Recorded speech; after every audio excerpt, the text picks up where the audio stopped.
আমার মতো কারা ঘুরতে পছন্দ করেন, আমি আপনাদের জন্য নিয়ে আসলাম নতুন একটি ব্লগ। আমি প্রিয়া, শেয়ার করব আমি মিনি কক্সবাজার গিয়ে কি করলাম। মিনি কক্সবাজারটা ছিল আনোয়ারা পার্কি বিচ। তাই আমরা কুমিরা থেকে চলে গেলাম ফৌজদার হাট পেরিয়ে টানেল দিয়ে আনোয়ারা পার্কি বিচে। আমার ফার্স্ট টাইম টানেল দেখা, তাই আমি পুরো টানেলটা একটু ভিডিও ক্লিপস নিয়ে নিয়েছিলাম। আমাদের হঠাৎ করে প্ল্যান হলো যে আমরা পার্কি বিচ যাব, সেখানে গিয়ে একটু পিকনিক করব। তো আমি বললাম আমার বোনকে আমরা চলে যাই, পিকনিক করব, খুব মজা হবে। দেন ওরাও কিন্তু খুশি হয়ে বলে হ্যাঁ চল যাই। এরপর আমরা পৌঁছে গেলাম। দেন আমি বললাম আমরা সবাই নামার সময় একটা ভিডিও ক্লিপস নিই। তো আমার বোনের জামাই একটু হাত দেখালো।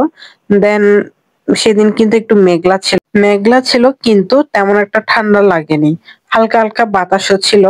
এর অনেকগুলো কিন্তু স্টল ছিল, সেখানে নাগরদোলা বসেছিল, বাচ্চাদের কিছু রাইডারও ছিল, সবাই কিন্তু নাগরদোলা চলছে আর খুব মজা করছিল।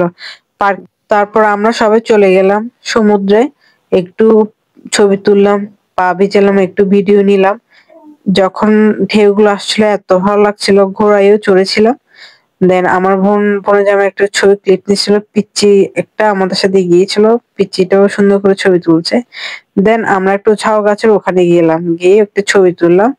ঝাউ গাছের ওখানে আপনি যদি চেয়ার নিয়ে বসেন, চেয়ার কিন্তু প্রতি ঘন্টা 60 টাকা করে নিয়ে নেয়। এখানে টেবিল ভাড়া দেওয়া হয় 100 টাকা করে, টেবিল গুলো ভাড়া দিবে, আপনি ইচ্ছা মতো ব্যবহার করতে পারবেন, কোনো সমস্যা নেই।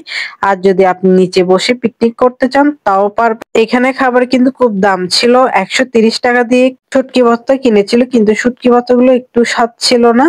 সবাই মিলে তারপর খাওয়া দাওয়া শুরু করলাম। আমি খাচ্ছিলাম আর আমার বোন ছোট একটা ক্লিপস নিয়ে নিল, আর সবাই খাওয়া দাওয়া করছিল। দেন আমরা বেরিয়ে পড়লাম ঘোরার জন্য। নাগরদোলা চড়া শেষ হওয়ার পর আমরা নৌকা রাইডটাতে বসে গেলাম চড়ার জন্য। এই তো তারপরে আমরা পাশে যে লুসাই পার্ক ছিল ওই দিক দিয়ে বের হয়ে গেলাম। আপনারা চাইলে লুসাই পার্কে কিন্তু ঘুরতে পারেন। পাশাপাশি কিন্তু অনেকগুলো পার্ক ছিল, নতুন নতুন রিসোর্ট করছে। এত সুন্দর একটা জায়গা, চাইলে ফ্যামিলি সহ গিয়ে পিকনিক করতে পারেন। আপনাদের যদি ভিডিওটি ভালো লাগে অবশ্যই শেয়ার করে দিবেন।